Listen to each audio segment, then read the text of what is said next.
You're listening to KNON 89.3 FM in Dallas, the voice of the people, voted best radio station for music 2 years in a row by the Dallas Observer.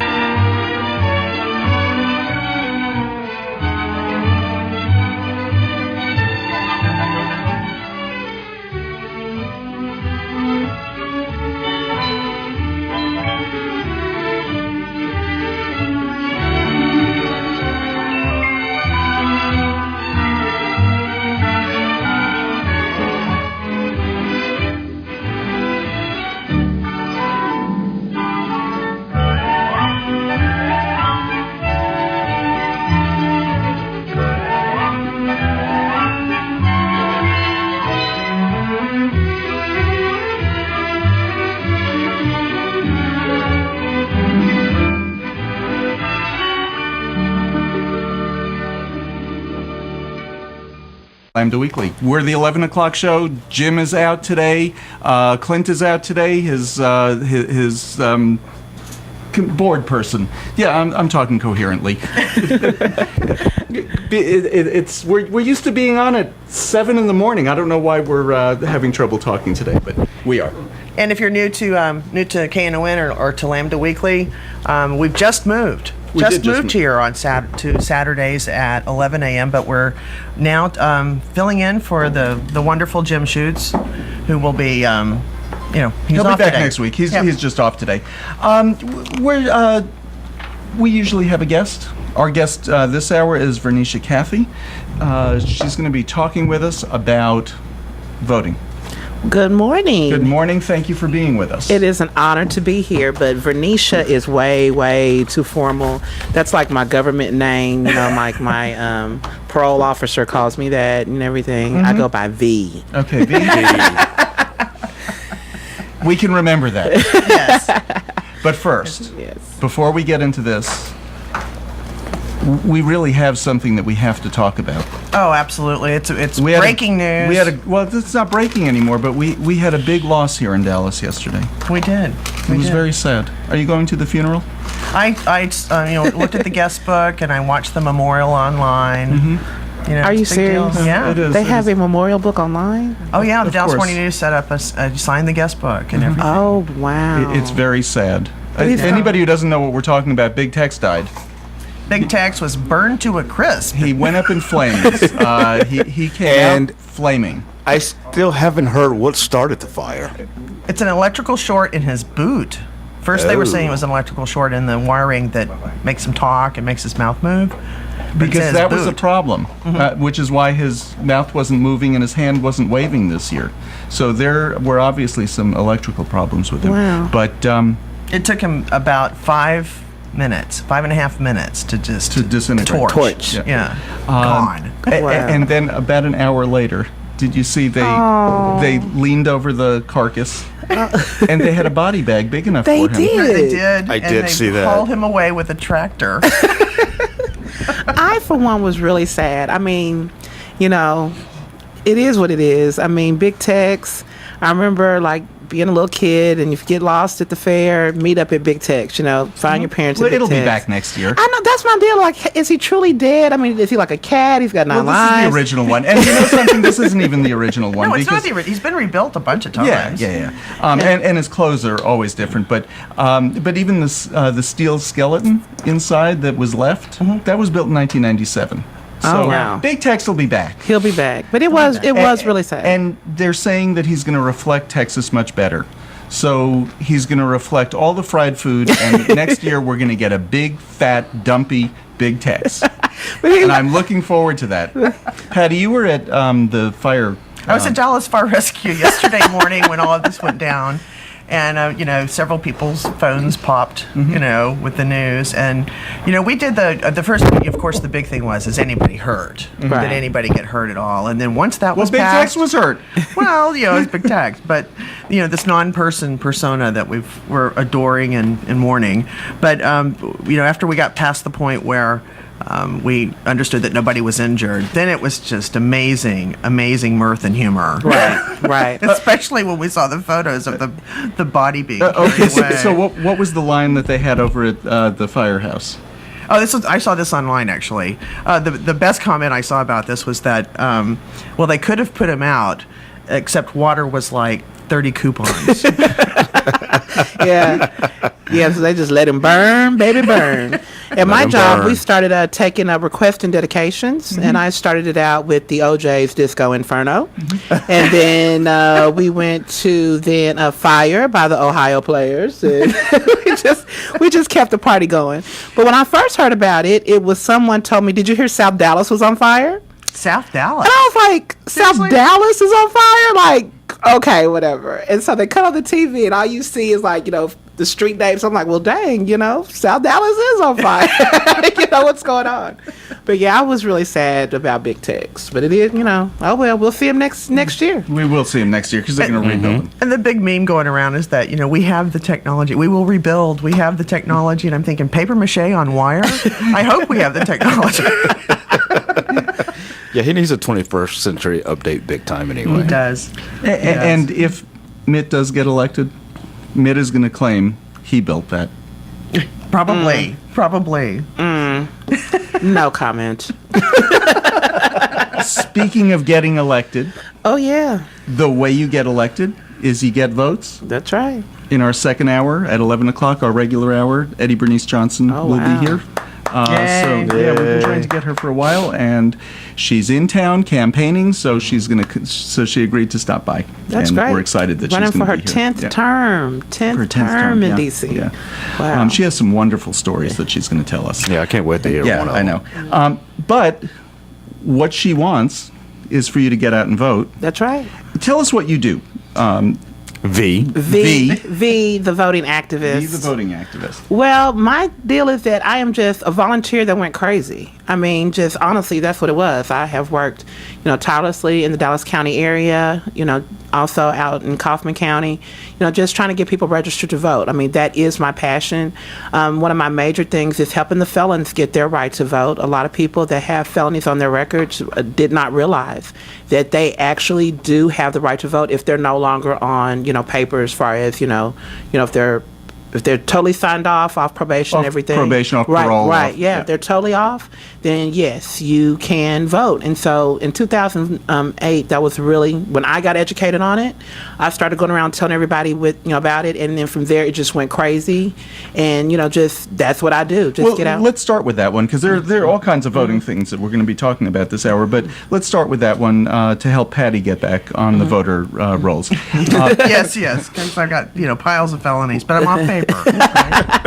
What does she have to do to register? Well, all you have to do is just register, really. There's not a whole lot. I mean, people always say, well, how do I know if I'm off paper? Come on, if you're off paper or not. If you have, you've been waiting to get off paper, So as long as you're off, all you have to do is just go through the regular process of registering to vote. That's it.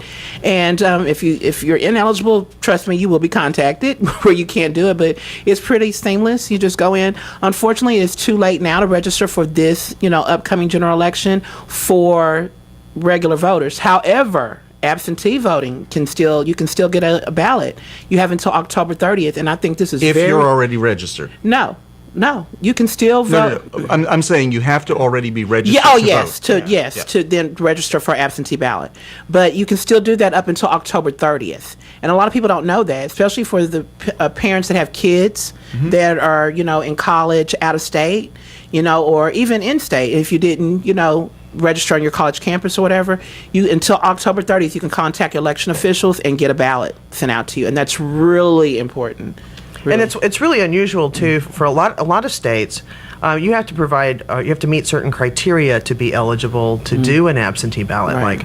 Like, I can verify that I'm going to be out of town on election day, or I'm elderly, or something. But that's not the case in Texas. In Texas, you can do your mail ballot for any reason. Yeah, you I just remember- request one and do it, and that's your vote. When I was in college, and I was living in a state where that was the law, you had to vote where you lived, not where you were going to school. And in Texas, you can vote where you're going to school. Can't you register where you're? Yes. Yeah. So, but we had to register where we lived, and then they didn't send out any ballots because most students were voting differently than the party in power right. at Oh the my. time. Yeah. So, and nobody got ballots. Oh, wow. But we would never do that in Texas because we would never suppress the vote. That's right. We won't. In Never. fact, let's talk about that. Because, hey, we are dealing with that. And good news is we don't have to deal with that in Texas as much. It's going to happen. We know it's going to happen. That's why we have election judges that will be there, to, help you make sure you have your right. But, a lot of people believe that they have to have their picture ID, their driver's license. I'll joke and say, take your Sam's card. But technically, you don't have to have that if you have your voter registration card. Take your card, and that's it. If someone asks you for your picture ID, that's in violation. And that, we don't have that issue in Texas. I mean, they tried hard to fight us on that, but we beat them right before we went, to our national convention. So, hey, you can, if you have a Sam's card like me, just try to, push it to see if they're, going to try. Yeah, you got to have your voter registration card. No, I don't. Here's my Sam's card. Look it up. I think it's probably a good idea for people to, if they have ID with them, to take it, certainly when they go to vote, whether that be early voting or election day voting. But the point of it all is that, we should not allow anyone to intimidate us at the polls by telling us false information. Right. Like, you have to have this ID or you won't be able to vote. It's not true, folks. All you need is your certification card, your voter So you at least need that. Yes, you do need You that. at least need that. Okay. And that's a good point, Patty. There's a lot of false information circulating out there. I wondered if you could talk a little bit about that. I got an email earlier this year that said that if you were registered last time to vote, you're not registered this time to vote. You have to go re-register. That's just simply not true. Yeah, and that's like, I've never heard that before. Actually, I've heard that a lot. Okay. And it's happening, I think, more so because you had a lot of first-time voters in the last cycle. You had a lot of young voters. You had a lot of people that never voted before ever, just for whatever reason. They decided not to exercise that right. And a lot of people have been asking me that, like, well, do I have to re-register, or whatever? And I'm like, no, only if you change counties or moved, out of your county, out of state. I mean, if you move to a new address in the same county, you still are registered to vote in that county. So that's why we really encourage early voting. Early voting starts Monday, October 22nd. I mean, and we can go through all the polling places, but here in Dallas County, but we say get out there early so you don't have any drama come election day. We've got 17 days to election, and that's why we're so excited in Dallas County that we work hard during early vote. And you can get a lot of that stuff taken care of, because this is true. Somebody asked me, well, I lived like in East Dallas, now live in West Dallas. Do I have to go back to West Dallas? On election day, yeah, you'll have to go back to your actual precinct. But during early vote, you can go anywhere in the county. Like, Right. I live in the Garland area, but I work in Las Colinas, and that is Dallas County. So I can just go, Right. right over there to the library during my lunch break and take care of that. You don't have to worry about as many long lines, because that's also what deters people. The lines get so long, and they're trying to go during lunch. And you have the right to vote. Your employer, it must give you the time to vote. Now, don't push it, Like, it took you all day. yeah, we know, okay. But sometimes during presidential election years, one year I voted in a firehouse, and the line went all the way up the block and around the corner. Which is good, That because is that very showed good. that a lot of people were voting. But it took a while because they had maybe 6 or 7 machines. One year I even early voted, and I usually vote at the Oak Cliff Sub Courthouse. Line out the door. But that was for early voting. But when you say, don't take advantage, but, call in, just say, hey, I'm voting this morning, and it won't take more than an hour. Right. I mean, but you have some people, let's be real. How some people are. Right. Well, yeah, I was out voting all day. Then you come out with your nails done, everything, a box of donuts for everybody, whatever. And just the communication is key, because I know, my employer, just said, early vote if you can. If you can't, then, just communicate that with your supervisor if you're going to go before your shift or after your shift, whatever. Or, leave a little bit before the shift, because the polls will close at 7. My job is like a 24-hour position, so, But anyway, early. You mentioned something very key. You're right. The last time I early voted, it was like an hour wait, and I was like so excited, like really this many people are here early voting. And then I actually went out and did some work at the MLK Center, and the line was wrapped around the corner like the third day of early voting. And I think we're going to see that same energy again, because I mean so many people are excited to vote. I mean, I was excited the last go round, but I don't know. I don't know, how do you feel, Patty? Are you a little bit more even energized even more this season? I absolutely am. And I'm going to be serving as an election judge in my precinct on election day. But early voting is a great way if you've got, especially if you've got a tight commute. You know, you don't have a lot of time. You have options. You don't have just one place. Now you've got any place along your route. You know, when you find that window of time that you can go and vote, because you don't have to be there. Now on election day, you must vote in the precinct where you are registered. Yeah, I think this is the first year I will probably ever early vote. Oh, really? Yeah, I always voted before. I've always voted so on the much day. easier. Yeah, well, because you know the last 2008 election where I went, it was literally wrapped around the building. Yeah, I can't do that anymore. But you know, some people tell me they're scared to early vote, thinking that we'll lose the votes or they won't get counted, and you know. Well, here's what a lot of people, including me, don't like about the early voting. In order to let you vote anywhere, rather than the regular paper ballot where you fill in the bubble, and if they need to count those ballots, they have a paper copy. Dallas County uses a voting, it's not Votomatic, it's a voting machine. It's a voting machine, and what they do is they program in your precinct, because you know I would be voting for my state senator that's different than other state senators. Whatever your ballot style is, and what should be on your ballot. And so it would give me, you know, if you live in the city of Dallas, no matter where you early vote, you'll be voting on a bond election, 3 bonds actually. It depends on where you live, who your congressperson is, but you can vote anywhere, because these machines have all the different ballots for each precinct, and so they type in, or they type into a card that then goes into the machine, and it brings up the right ballot, which works great if we could trust the company that actually made these machines and know that they didn't throw it. And we know that they tried to the year that Ron Kirk was up for election, because somebody, one of you Stonewall people, is the one who caught it, of course. Right. And when it said, check your ballot, Ron Kirk wasn't coming up, but John Cornyn was coming up. And he said, no, that's not who I voted for. So he changed it. Ron Kirk still didn't come up. And fortunately, it was one of us loudmouths who said, I'm not leaving here until my vote is counted correctly. That's right. But who knows what then went on in the background. What they didn't do, they were trying to throw the election, but what they didn't do was throw it correctly. And it had to do with straight ticket ballots. You know, if you're voting a straight ticket and then you alter something, there was a glitch. There was a glitch in the order that you had to press things. Let's be polite and just say it was a glitch, not a purposeful misprogramming in order to throw the election. It was a glitch. I mean, come on. I work for a software company, and you know, it only does what you tell it to do. Right. And so if they coded it that way, then that's the way it functions. Well, but what I'm saying is, let's be polite and say it was a mistake. Okay. And not a purposeful trying to throw the election. All right.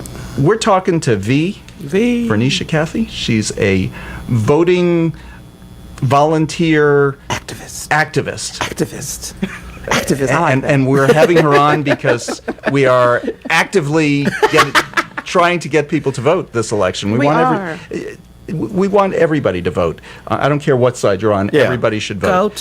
Go to Everybody needs to vote. Even the undecideds. Well, I don't really believe in undecided. I know. Let's talk about that. We'll talk about Why that. don't we take a break? You're listening to Lambda Weekly on 89.3 KNON FM. Get Off My Lawn is usually heard at this time.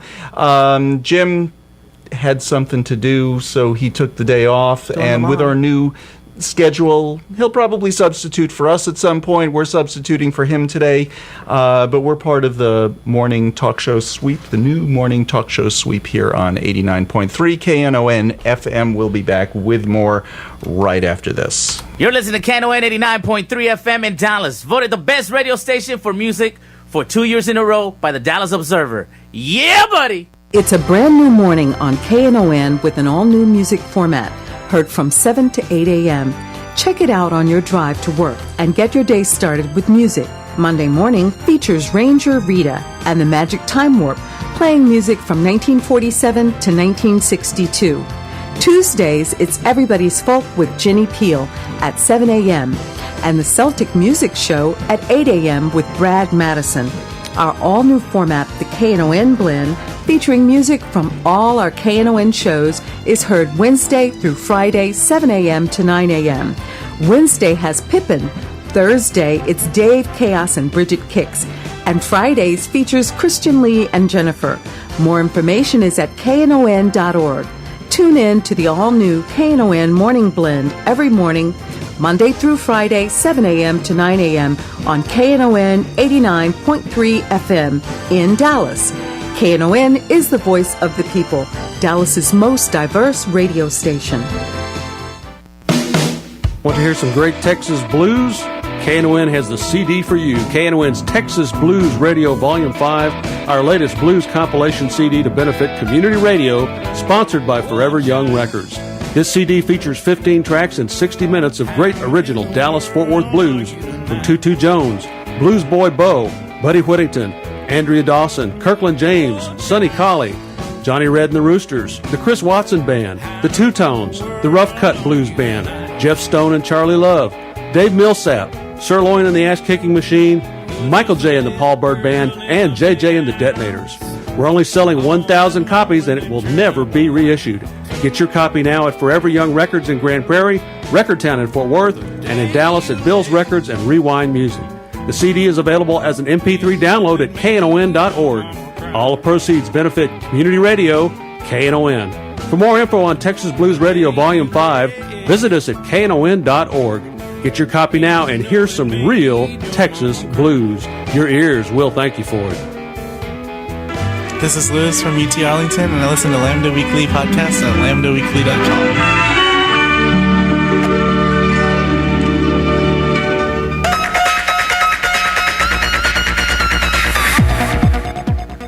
And it's time for the entertainment report, which we're doing this hour instead of next hour because our guest next hour is Eddie Bernice Johnson. I want plenty of time to talk to her. Oh, yeah. This is just nonsense here. Can't interrupt that. Actress Anne Hathaway, who starred in, well, she co-starred in Brokeback Mountain, has long been a vocal LGBT ally and recently got married. And she turned down a lot of offers. You know, that's the thing now. So whenever you have a baby or you get married, like People Magazine, they want to get your pictures first. I guess that's worth a lot of money. She's turned most of them down. Well, didn't they do that when you had your baby? I turned them down. Oh. Yeah. Good for you. Yeah. That's some principles and standards. Exactly. Well, now she's accepted one. They're not saying which magazine it is, but she's doing it because the proceeds that she gets for showing her wedding picture, she's going to donate to a couple of the nonprofits advocating for same-sex marriage, including the Freedom to Marry. So good for her. Excellent. Big ally. Good for her. Let's see here. There's been a couple of major coming outs in the past couple of weeks. First, Shaun T. I don't know if you guys know who he is. Gorgeous. He's the fitness guru, and he's the creator of that exercise DVD called Insanity. It's kind of like PX90, but his is called Insanity. I have been up at like 1 or 2 a.m. in the morning and happened upon it. So you know what I'm talking about? Okay, yes. Long infomercial. Well, you know, and I have to say, I had no idea. I mean, when most celebrities come out of the closet, I'm like, oh, okay. No big deal. I'm not surprised. This one made my jaw drop. Well, he tweeted a picture. He came out by tweeting the information. He tweeted a picture of he and his partner who had just gotten married. So good for him. Also coming out this week is Puerto Rican featherweight boxer Orlando Cruz. You know, that was awesome. That was awesome. He said, I have and always will be a proud Puerto Rican. I have and always will be a proud gay man. Now, he becomes the first openly gay professional boxer who's still active. You know, that is wonderful. Now, And he just won his first and he fight just won his as an openly as an gay. openly gay man last night, making him now he's ranked the number 2 featherweight boxer in the United States. That's huge. That's awesome. That I is was just so awesome. excited. Yeah. I just lit up when I first read this online. It was great. Now I don't know what prompted him to come out now, but he's 31. But good for him. That's wonderful. In more sports news, a survey conducted by ESPN found that of all the 4 major professional sports teams, the National Hockey League ranked the highest when it came to the support of same-sex marriage. 92% of them said they supported it. Of the players, you mean? Of the players. Not surprising, hockey comes from Canada. I was trying to figure that out too, and I was like, it must be because. And now, because how many Canada. professional hockey teams are there in Canada? That I don't know. None. I think Toronto. That's No. about it. It's more than one. Okay, Montreal and Vancouver. You mean in the National Hockey NHL, League? They yeah. have lots of leagues. Believe me, everybody right on it. It's like soccer. Yeah, but Here, everybody plays hockey. right. And imagine the people sitting around who invented this game. Probably the same people who sat around and kicked a rock and said, "Hey, I bet I can push it further than I can put it right there." And we had curling. Exactly. Now, I'm not knocking curling. That's gonna be my Olympic sport. Now, the NFL surprisingly came in second, with 61% of their players supporting same-sex marriage. Now, the other 2 major sports leagues, the NBA and Major League Baseball, they did not support it. 53% of NBA players said that they did not support same-sex marriage, and 55% of baseball players said they did not. Still close, but I'm surprised of those 3, the who was it NFL who used ranked to own higher. the Texas Rangers? George W. Who? Yeah. And who's always on the outs with the rest of the NHL? Mark Cuban, who is a big supporter. That's true. And Laura Laura Ricketts is the owner of the Chicago Cubs. That's true. Yeah, she's an out lesbian. And it's not across the board. It's not across, And lastly, the biggest gay-related news, entertainment news here locally is that Madonna, who's scheduled to play tonight at the American Airlines Center, has canceled her show. I thought she did it out of respect for Big Tex. Maybe so. But she's not going to be here tonight? No, She's here, She's in but she Dallas. canceled. She's here, but she canceled. The Sunday show is still on. She canceled due to severe laryngitis. Oh. But it could be just that icon mutual respect thing. Could be. know? Let him have his moment, Yeah. and then I'll show up Sunday. But the Queens are upset. Yes, they are. I'm serious. You know how many calls I got yesterday? Do you know how much tickets were? Oh, yeah. I have a friend that told me that he spent $800 for 2 tickets. Oh, no. See, I was supposed to go tonight. I was supposed to go tonight. May but I ask how much you spent? my ticket cost $180, but a friend of ours But bought that was like a the last bundle. row. Probably. 180. Yeah. But, the that's last actually row. kind of the going rate for concert tickets now. I remember 150, 200. Are you kidding me? No, seriously. That's the rate. I paid $160 with a friend of mine each for a pretty decent seat to see Bette Midler on her last tour, where she was going to use stage props and elaborate sets and stuff. And of course, we're going to know that later. It's not the last time. But, I was like, okay, it's Bette Midler, and it's her last go around. Yeah, how many years ago was that? I don't even know if I can count that high. Yeah. Because Yeah, well, that's $160 bucks. about that. That was pretty steep. 160. I remember in high school, we paid $55 to go see George Michael at Texas Stadium. And I was going to say, I remember my first concert. I went to see Donovan in Madison Square Garden. Tickets were $7. We had great seats. Oh, my God. We had great seats. Donovan? People probably don't even know who Donovan is. Well, at one of my early concerts, my Please very first share. one was at 10 when I saw the Carpenters. Oh, and we had you got free to see the tickets. Carpenters? I know, second row. It was great. Oh, wow. But then in college, we drove up from Waco to Dallas at Reunion Arena, yeah. and we watched John Cougar, before he was love John John Cougar Cougar Mellencamp, Mellencamp. open for Heart. Wow. I thought it would be the other way around. Oh, no. Heart was very big when I was in Wow. college. Why did he become John Cougar Mellencamp? He got married? I think he discovered another name. I don't know. I don't even know the story behind that. Jack and Diane? You got it. Yeah. So no Madonna tonight. Maybe tomorrow. Well, I'm kind of tripping off of this because I'm actually planning to go see her tomorrow night. So I'm really concerned because they said it was extreme laryngitis. So, exactly. And if you've ever had laryngitis, like the doctor has diagnosed you have laryngitis, it doesn't clear up in 36 hours. Yeah, so and that's what they're some saying. Now, do y'all know what happened the other night with her on stage? She supposedly insulted some people. And She's always doing that. I mean, yeah, it's Madonna. It's Madonna. But, I mean, I'm like, come on now. Madonna would not come to Dallas and not, because she knows we're pretty crazy. Yeah. Like, I don't know. They didn't, go to that hotel. A friend of mine speculates she's doing it on purpose because neither show is sold out. Oh, really? No. Oh. And $180. Come on. And that's not even top ticket. That's not even top ticket. Yeah. Neither show is sold out, but Saturday show, if you don't go, of course, all the tickets are going to be refunded. But that means you can still there's a small window of those who can run and then sell out Sunday show. Oh, I get it. So they think she's full of it and she's doing this on purpose. Well, she better bring it tomorrow night, is all I know. You're listening to Lambda Weekly on 89.3 KNON FM. I'm Dave Taffet. I'm here in the studio with the late Patty Fink, with LaRon Landis, and our guest today is Bernice Johnson. She's a voting activist.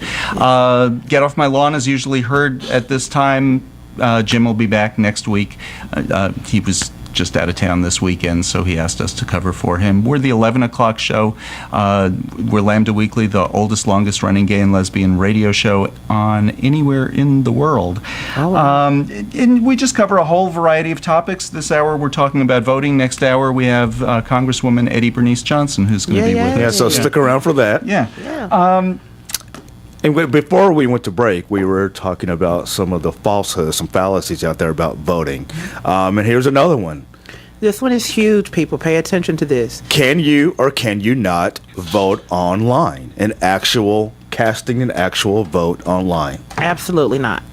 And from what I understand, it is a beautifully, professionally done website. Yes. I mean, and it looks fantastic. Very official looking. Go on and vote. Since you're not allowed to lie on the internet, why would somebody do that?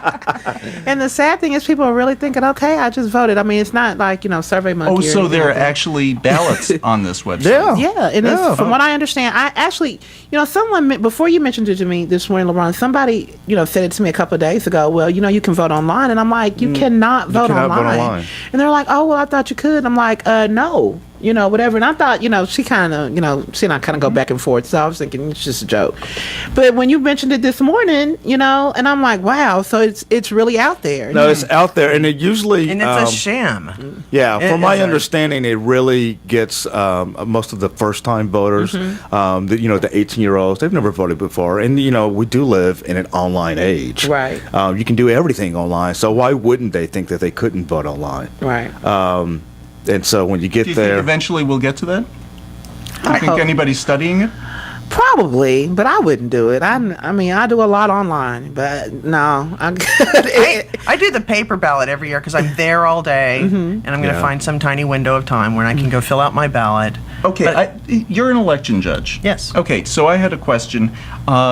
When you go to vote, somebody might stand in your way and say, no, you need picture ID, which you don't.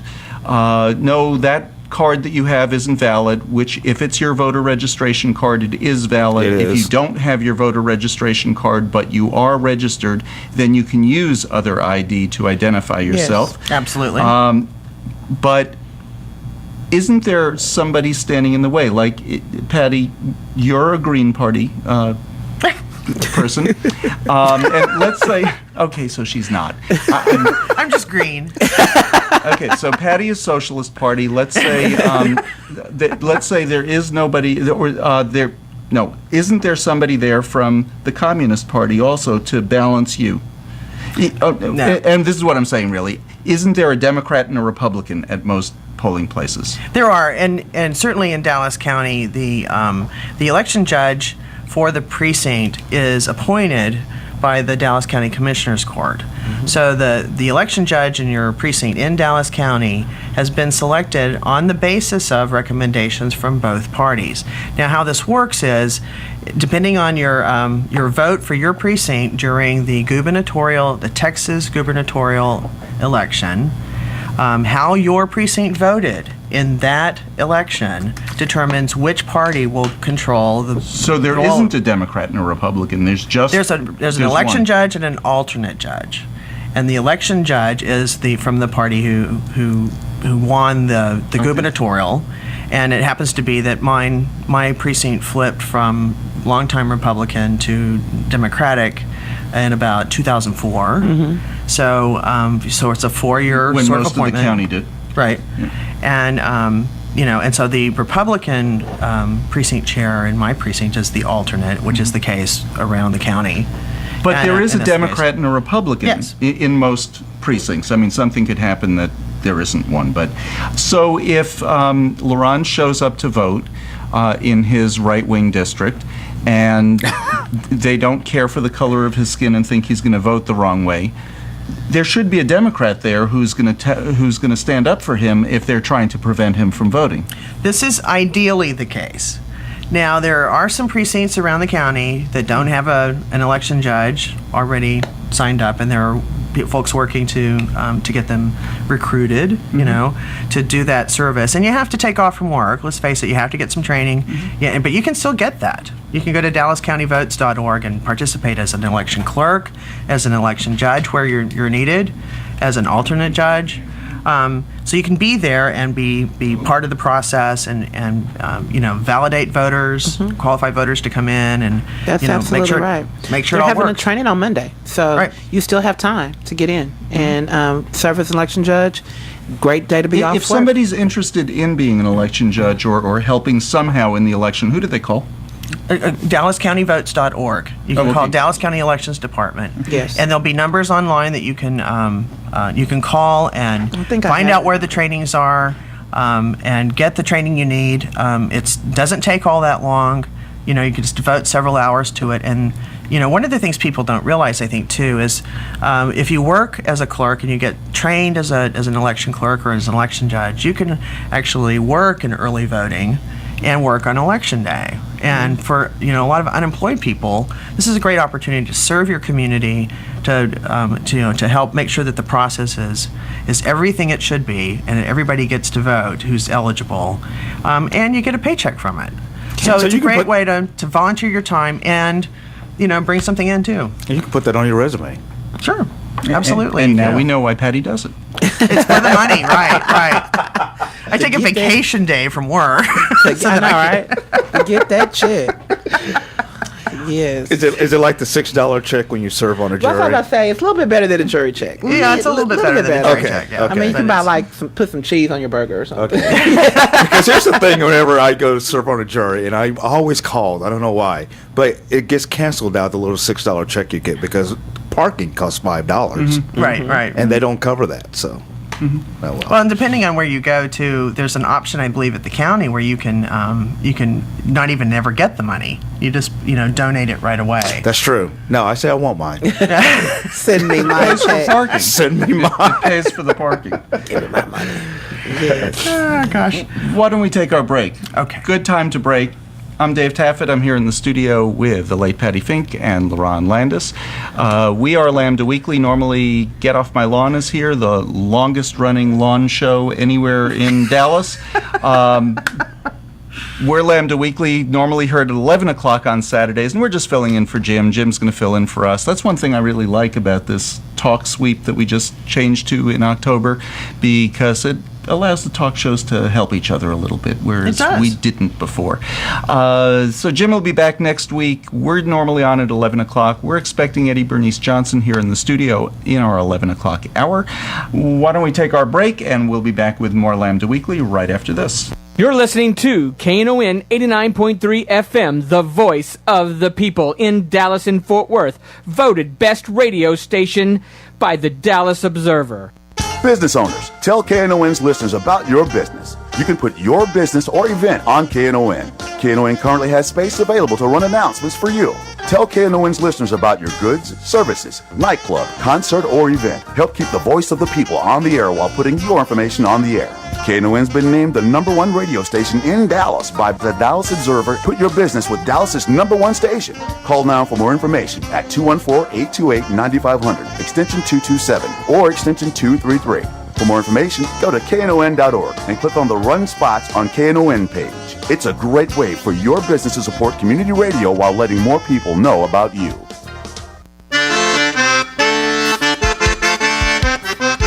The second annual KNON Zydeco Halloween Fey Voodoo Party is coming to Poor David's Pub on Saturday, October 27th, starring the fabulous Rosie Ledette for one night only. That's right, Rosie Ledette returns to entertain all you crazy Cajun and Zydeco music lovers on Saturday, October 27th. Opening the show will be JB and the Zydeco Posse. Doors will be at 7. This is Jim Bro of Monday's Cajun Zydeco Music Party, and I will be your host. The Alligator Cafe will be serving up a delicious dinner including Cajun pasta Orleans, shrimp etouffee, red beans and rice, and bread pudding for dessert. Yum. And of course, there will be a costume contest for the scariest, funniest, and most Mardi Gras costumes. Tickets are available now at knon.org, Forever Young Records, and Bill's Records in Dallas. That's the second annual Zydeco Halloween Fey Voodoo starring Rosie Ledette and JB and the Zydeco Posse on Saturday, October 27th at Poor David's Pub located at 1313 South Lamar in Dallas for a night of scary good fun.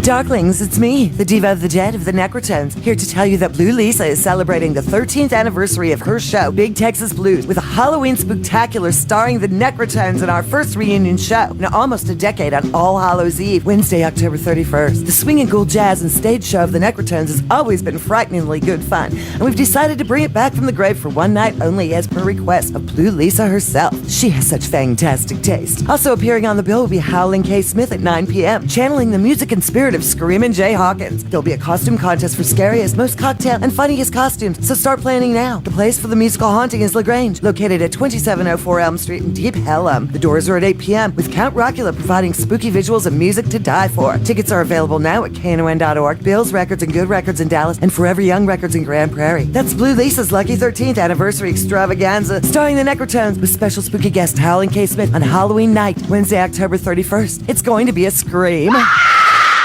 Hi, this is Patty Fink, and you're listening to Lambda Weekly on 89.3 KNON FM. And this is KNON 89.3, and I'm Dave Taffet. I'm here in the studio with LaRon Landis and Patty Fink. Our guest today is V. Hey. She's a voting activist. And I love how you say it. Can you say it one more time? V. Yeah. He does give it a little He kick. does give it a little punch, yeah. Normally Get Off My Lawn is heard at this time. Jim's just out of town for the weekend, so he'll be back next week. We're normally on at 11 o'clock, so we're just doing 2 hours today. We're talking about voting because early voting starts on Monday. Monday morning. You can go to any of the early voting locations. How many locations are there in Dallas? In Dallas County, there are 29. 29. And Tarrant County, I think, has something like 20, something like that. Something around there, like 25, I think. Is it 25? Somewhere around in there. In the you can go to the Tarrant County website, and it'll give you the list. You can go to the Collin County website. It'll give you the list of early voting locations. Go to the voting website for your county. You can vote in any early voting location in the county where you're registered. That's right. And you can probably find them online or discover where they are, or phone number at least. Just Google them as the name of your county, say Dallas County, and then just put elections afterwards, or elections department, and you'll find them. Right. Yes.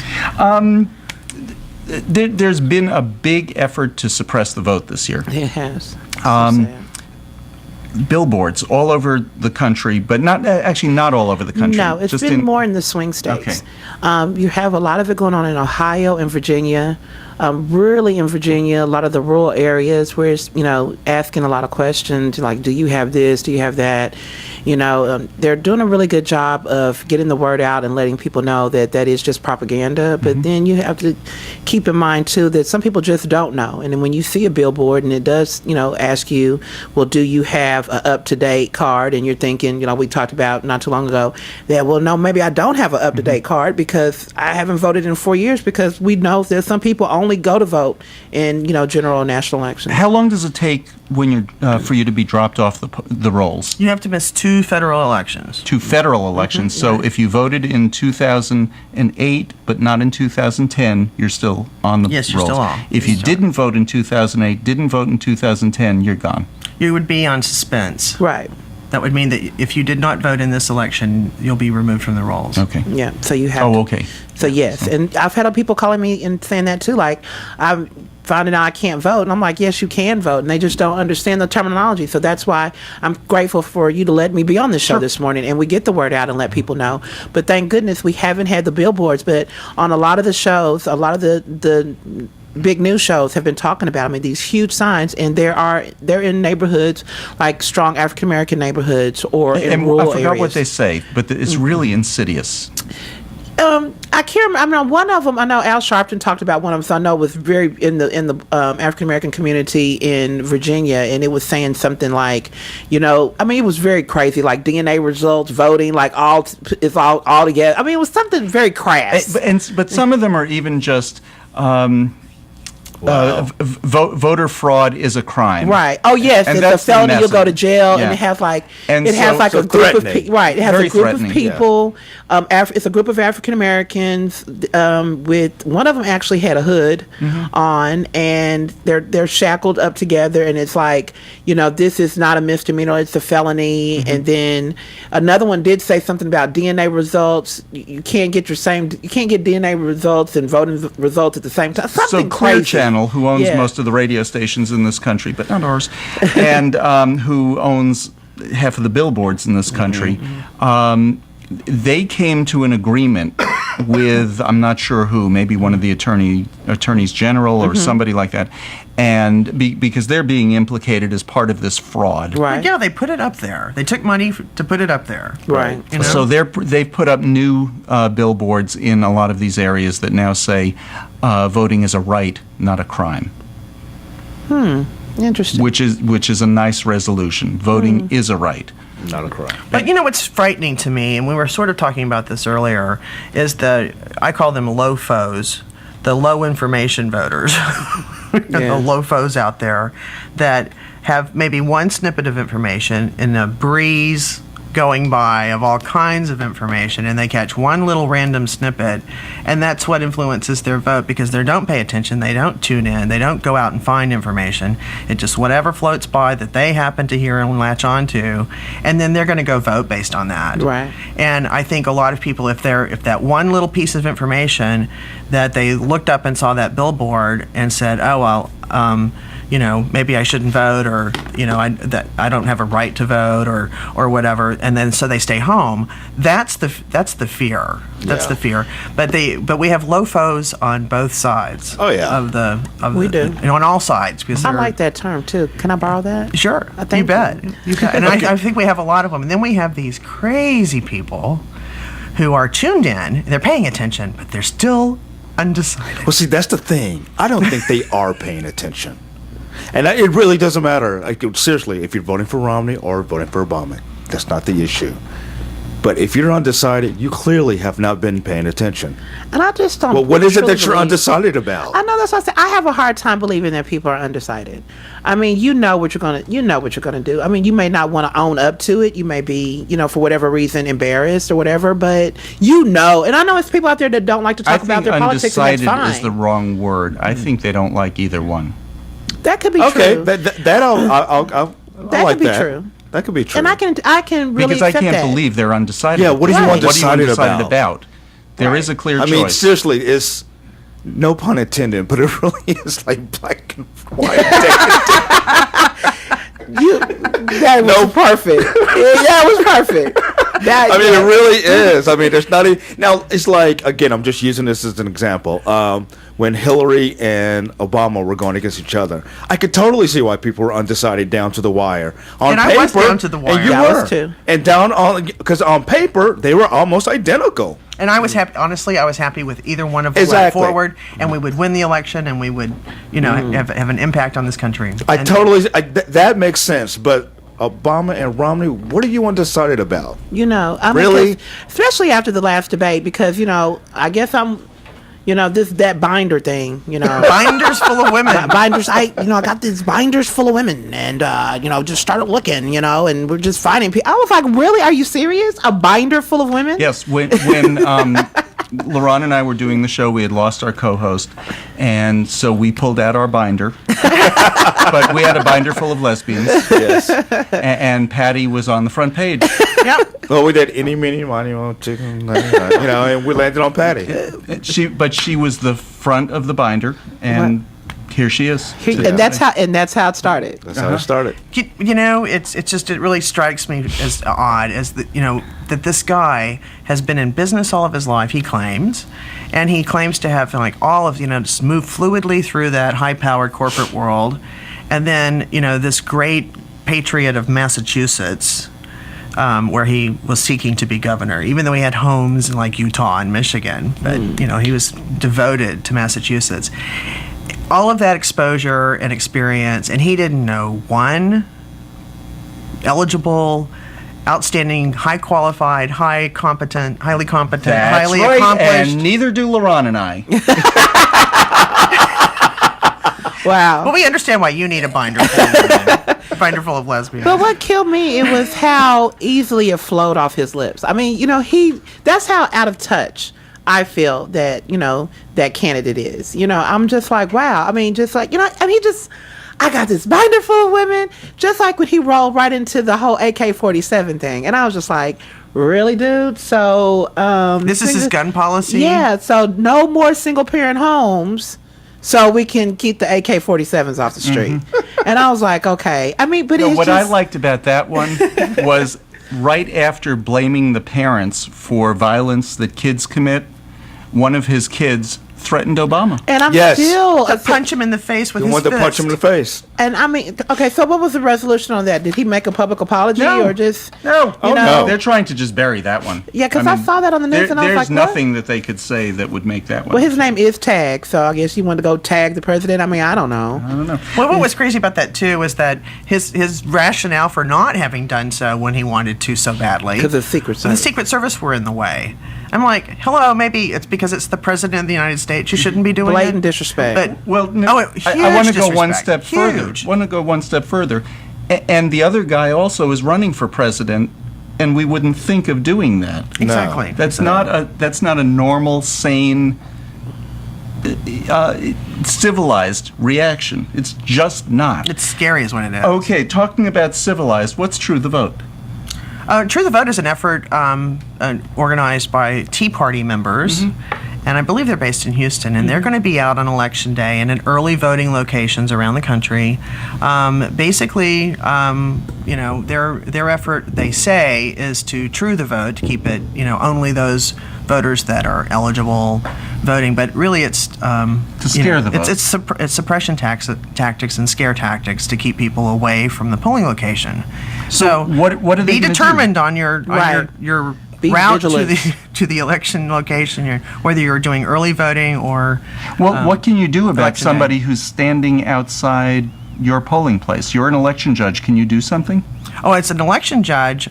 I have the power of a district judge, a state district judge, from 7 a.m. to 7 p.m. And I can call the sheriff's department and have somebody removed from the polling location. That's right. And believe me, if I see folks doing that kind of activity or anything like it at my polling location, they're going to be gone. And I do sweeps about every hour just to see what's going on outside.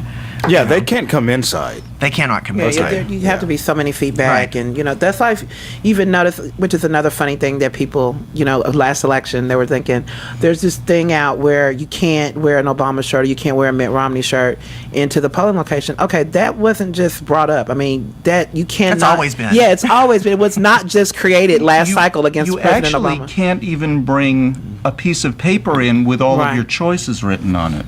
You can bring a piece of paper in to consult too. Sure, right. You can, but you can't bring it like in campaign materials, things of that nature. Oh, okay. Right. So as long as it's just your own little voter guide that for Congress, I'm voting for Bernice Johnson, of course. But for state Senate, I'm voting for Patty Fink, the Green Party person, and then for You can have your own cliff notes. So you can have your own notes. Okay. Okay. Yes, you can. That's good But if to you've know. got even anything that mentions a party, Right. an issue, Right. or a candidate, certainly by name, in any way, shape, or form, you need to bring a jacket. Right, cover and it up. Cover it up. Cover it or up. take it off and put it on inside out, or whatever. But you cannot be in the polling location or within the perimeter, the acceptable perimeter around it, wearing that Right. because it's an attempt to influence voters, and that's illegal. Right. So you can't do that. And Can't do that. if you need a ride to the poll, you don't have to pay for rides to the polls. I mean, from what I understand, in some of our rural areas, not necessarily Coffin, but Rains County, a little further out in my district, some people have been telling me that there's a group that's charging people to get to the poll. You don't have to go through that. I mean, by all means necessary, if you have to catch a cab to go to the poll, I want you to do it. But you don't. I mean, there's a lot of groups out there that will give you a free ride. A lot of the Here's what coordinated you can do. campaigns, right? Call your county political party. So Right. call the Dallas, if you're in Dallas, call the Dallas County Republican Party or the Dallas County Democratic Party, and they would be happy to get somebody to your house to drive you to the polls. Right.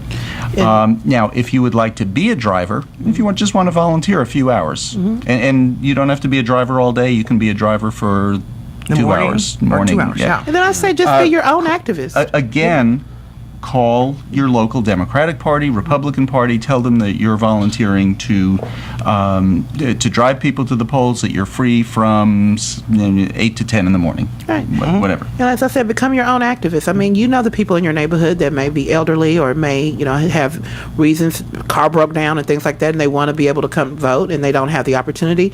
Just volunteer and just let them know that you can do it and take them down there. I mean, like I said, I was a volunteer that went crazy. That's how it all started for me. Just making sure. And I know also, which is a huge deal also, is that when you go to the polling location, if you are impaired, where you have issues walking, things of that nature, we will come to you and help you vote. You don't have to walk all the way in. We call it curbside voting. We give curbside We voting. come out We and help you Right, at the and we curb. will do that for you. So there is no reason for you not to be able to get out and vote. And I want to thank you for being here with us. I'm Thanks, V. honored. When can I come back? We'll call you soon. Seriously. We're going to have another election in, 6-10 years? We'd love to have you come No, we'd back. love to have you come Thank you back. for having me. No, I really it was enjoyed great. it. Can I stay for the next hour? Absolutely. You certainly can. You certainly can. Our guest in the next hour is Representative Bernice Johnson. We are honored to have her here. We'll be back with more Lambda Weekly right after this.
You're listening to KNON 89.3 FM in Dallas, the voice of the people, voted best radio station for music 2 years in a row by the Dallas Observer.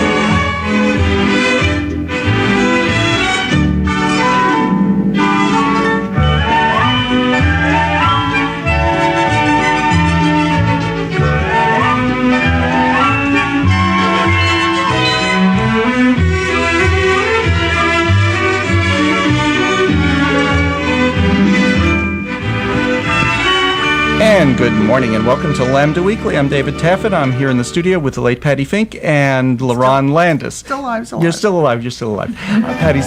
You're listening to Lambda Weekly. Kept going. I don't know why that did that. She's called the late Patty Fink because she's late for everything. Everybody knows her that way. Yes. For everything. Our guest today is Representative Eddie Bernice Johnson. Welcome. Thank you for coming to Lambda Weekly. Thank you so much. Thank you very much. The HRC congressional, what's it called? The congressional scorecard came out this week. One congressperson from Texas got 100% this year. And I'll give you a clue. It wasn't Louis Gohmert. No, it wasn't Louis Gohmert. Pretty sure it wasn't him. Wasn't Pete Sessions. Nope. Lloyd Doggett only got a 95 this year. Sheila Jackson Lee only got an 86 this year. Who got 100%? Our very own Congresswoman Eddie Bernice Johnson. That's right. You were the only one who got the 100% this year. Actually, Silvestre Reyes got 100, but he missed some votes. So the missed votes don't really count against them, I guess. You didn't miss any votes. Well, I try not to. We all have to miss them now and then. Sure. And Silvestre Reyes had a really tough primary, so he was out a few times. Mm-hmm. Yeah. I know one of the things that you wanted to talk about with our audience is why is this election so important to the gay and lesbian community? Well, first of all, there are many populations that still work very hard for their rights. And when we have leadership that are willing to take those steps and open those doors for those who have been denied their full rights in the past, and stand up against the waves against it, then I think it's time for us to give them support. And I think this president has given that leadership. And I'm hoping that a large vote will come out to re-elect him. He could have been a better president, and everybody says that. Yes, he could have been a better president if he'd had a better Congress. Shame on you. That's right. Why didn't you support our president? I did all I could, but I was outnumbered. Yeah. and really, at the time that this president took the oath, there were Republican leaders in both the House and the Senate already setting their agenda to make sure that this president became a one-term president. So everything that this president stood for, they were against. The good thing for the president, the first 2 years he was in office, he had a majority in the House, and we were able to get more done, which included the health care bill, the bailout of the automobile industry and my other manufacturing in this country, to help in housing, and the list goes on. But at the end of that 2 years, when the Tea Party put on a very big avalanche at the last minute to get people in for more than one reason. One, to be against the president, but two, because redistricting was coming up, and that's the only way they felt they could maintain some control. So with all of these huge dollars coming in for this election in 2010, caused us to lose big in the House of those persons who were willing to take the right stand and stand up for all people and their equal rights. We tend to gloss over some of the victories Don't Ask, Don't Tell, getting rid of that was a huge one. Yes. Huge. How hard was that fight? I mean, we saw it from the outside. You saw it from the inside. How hard was that fight? You know, I'll tell you, this last 2 years has been difficult for any bill that gives people rights.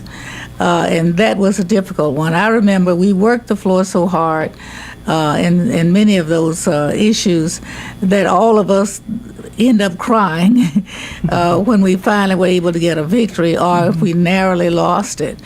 I don't think the public really understands the battles that we really do have to fight to stand up for the rights of people. And the mean spirit that many people come to that Congress with, because they've promised someone who's sitting out there keeping scores on them as to whether or not they're going to cut off their campaign money or whatever. We have Grover Norquist as one that they have to sign pledges and all that. And that's so unfortunate, because I just refuse to believe that the majority of the people in this country are still standing strongly against the rights of all people. But what I do think that happens is that, especially with redistricting, they cut up good pockets of people and put small pieces of them into districts where they can make sure that the antis prevail. And that was one of the big motivations for the Tea Party's movement and for the election in 2010. And the other thing that they've done is, we think of it as just working against us by packing so many Republican districts, but your district, and I'm in your district, is so packed that it withholds influence from other districts. From other, right. That's what I'm trying to say. Well, actually, I tried to help. This area, this Dallas area, was the fastest growing area in the country. And the growth came from minority growth.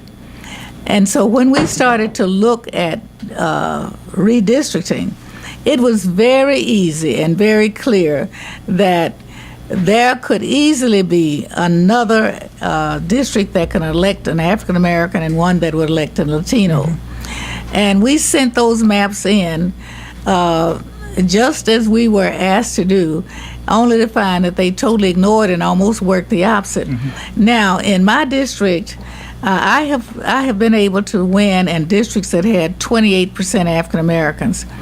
This time, they gave me a district with 48 or 49% African Americans, and that was to clearly keep those African Americans from being in another district that would influence a district that would elect someone who would be more open to opportunities for all.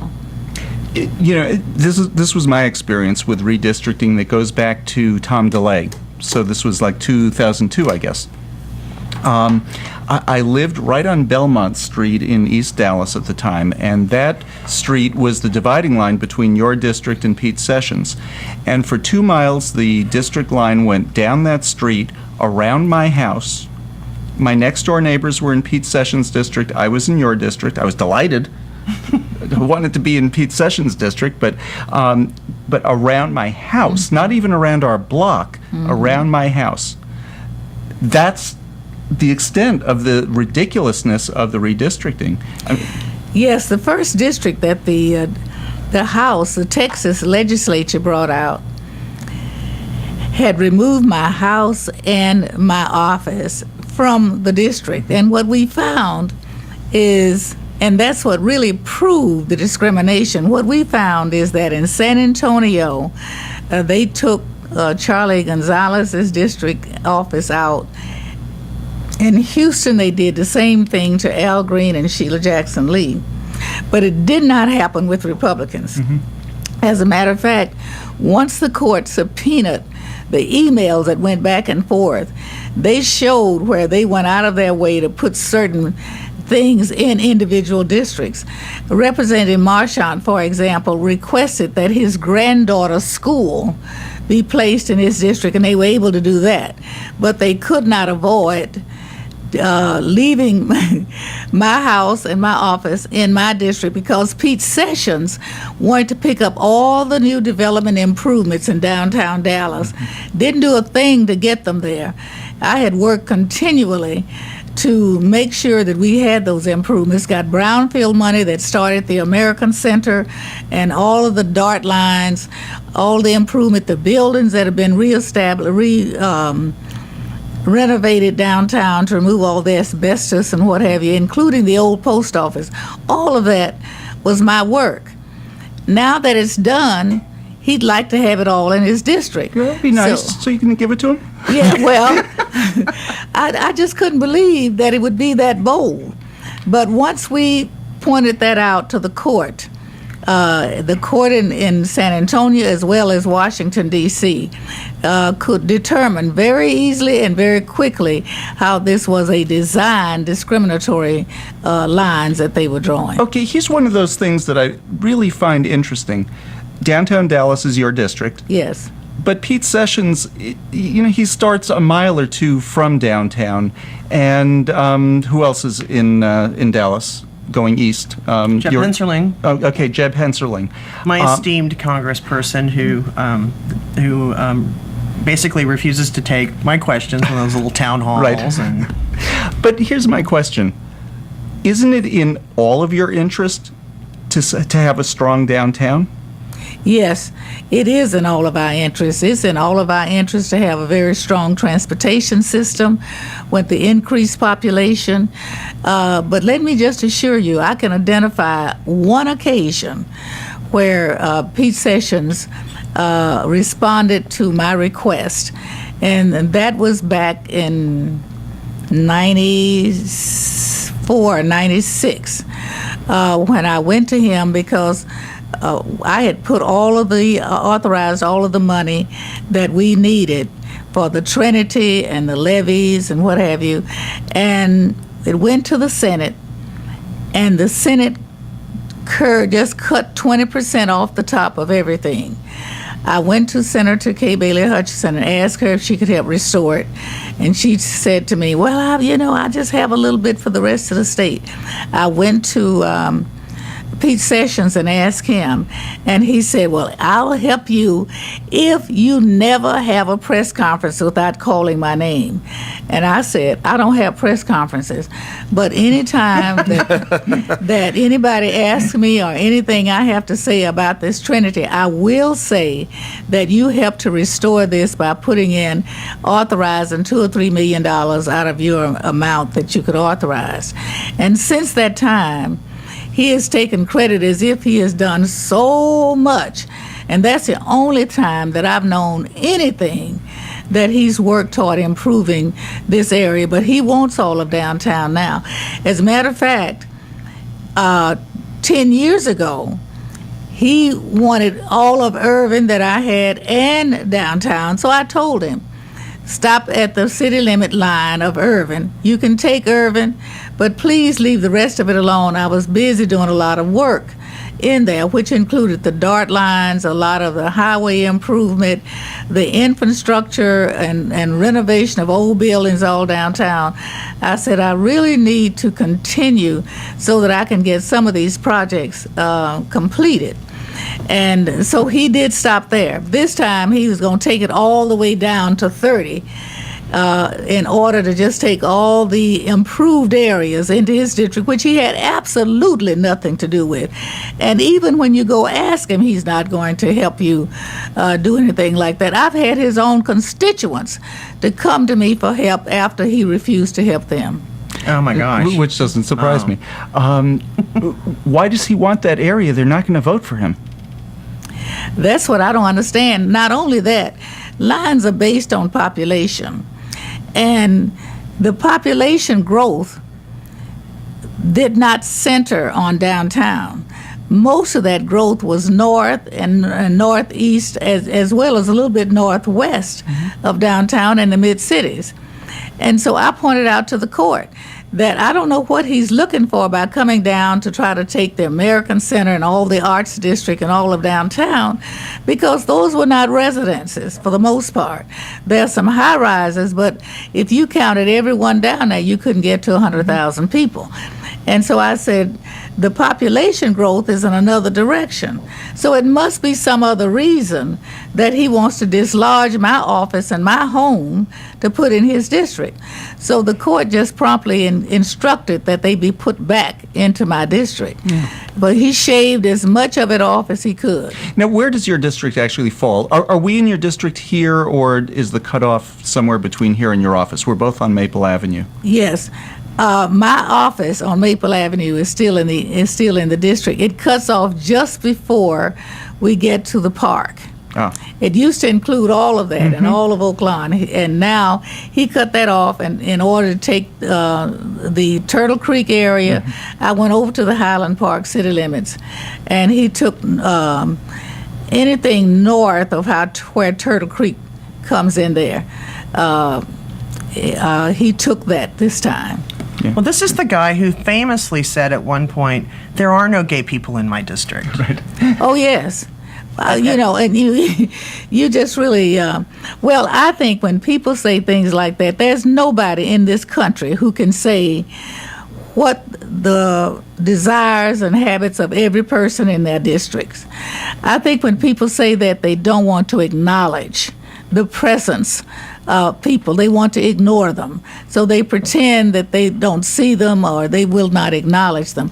That is simply not the case. You either believe in full rights for everyone or you don't. And it doesn't make any difference who lives in your district.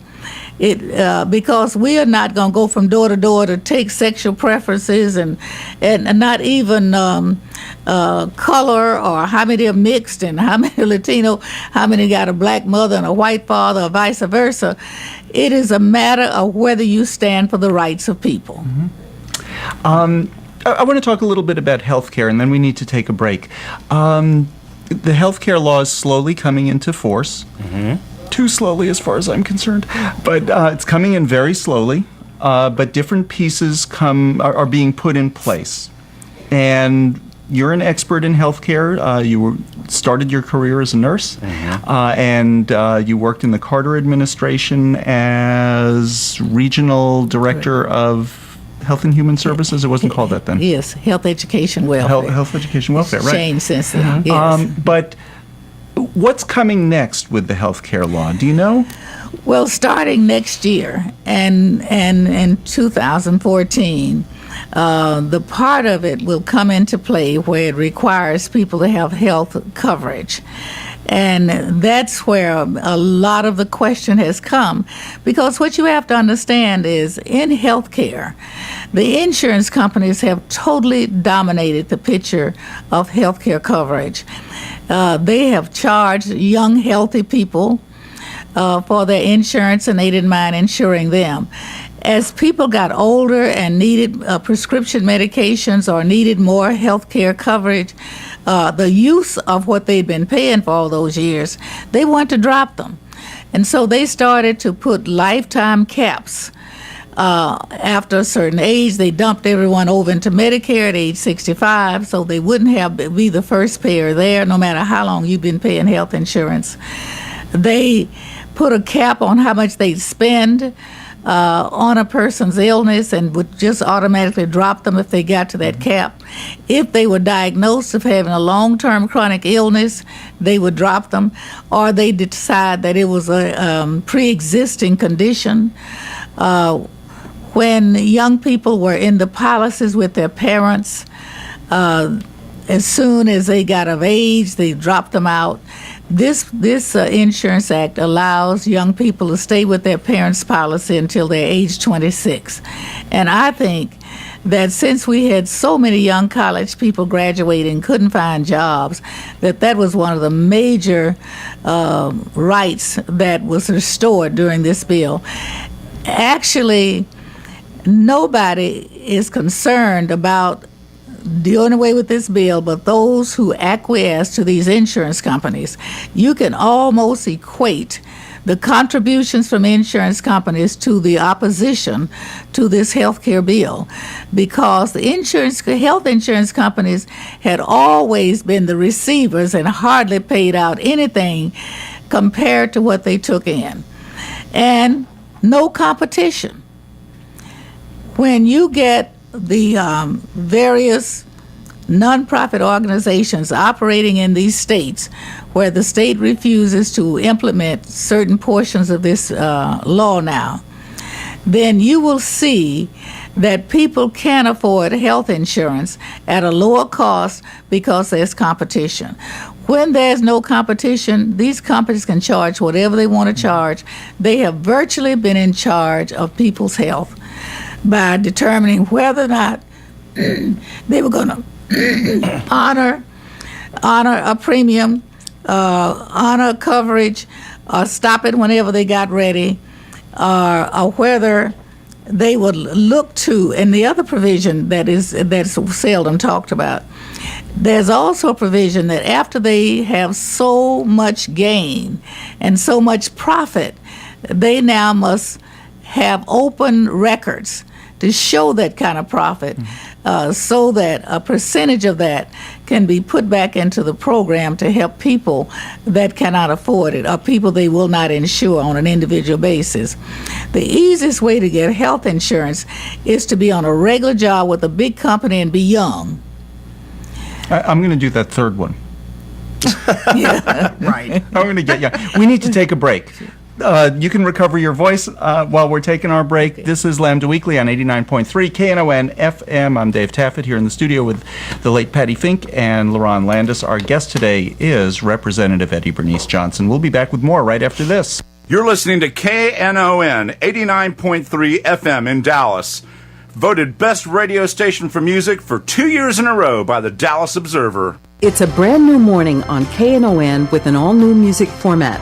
Heard from 7 to 8 a.m. Check it out on your drive to work and get your day started with music. Monday morning features Ranger Rita and the Magic Time Warp, playing music from 1947 to 1962. Tuesdays, it's Everybody's Folk with Ginny Peel at 7 a.m. and the Celtic Music Show at 8 a.m. with Brad Madison. Our all-new format, the KNON Blend, featuring music from all our KNON shows, is heard Wednesday through Friday, 7 a.m. to 9 a.m. Wednesday has Pippin. Thursday, it's Dave Chaos and Bridget Kicks. And Fridays features Christian Lee and Jennifer. More information is at knon.org. Tune in to the all-new KNON Morning Blend every morning, Monday through Friday, 7 a.m. to 9 a.m. on KNON 89.3 FM in Dallas. KNON is the voice of the people, Dallas's most diverse radio station.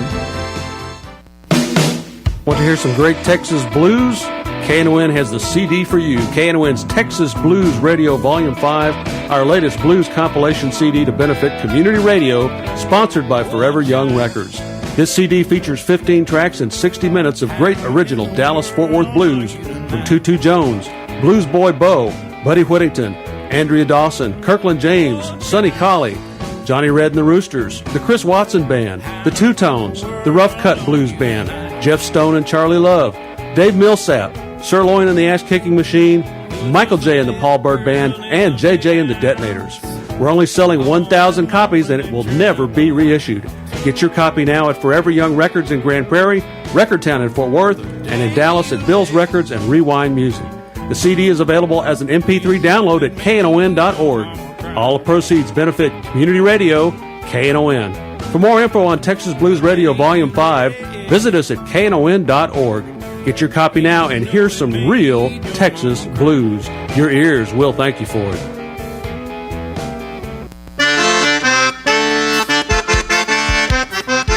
The second annual KNON Zydeco Halloween Fey Voodoo Party is coming to Poor David's Pub on Saturday, October 27th, starring the fabulous Rosie Ledette for one night only. That's right, Rosie Ledette returns to entertain all you crazy Cajun and Zydeco music lovers on Saturday, October 27th. Opening the show will be JB and the Zydeco Posse. Doors will be at 7. This is Jim Bro of Monday's Cajun Zydeco Music Party, and I will be your host. The Alligator Cafe will be serving up a delicious dinner including Cajun pasta Orleans, shrimp etouffee, red beans beans and rice and bread pudding for dessert. Yum. And of course, there will be a costume contest for the scariest, funniest, and most Mardi Gras costumes. Tickets are available now at knon.org, Forever Young Records, and Bill's Records in Dallas. That's the second annual Zydeco Halloween Fey Voodoo starring Rosie Ledette and JB and the Zydeco Posse on Saturday, October 27th at Poor David's Pub, located at 1313 South Lamar in Dallas, for a night of scary good fun.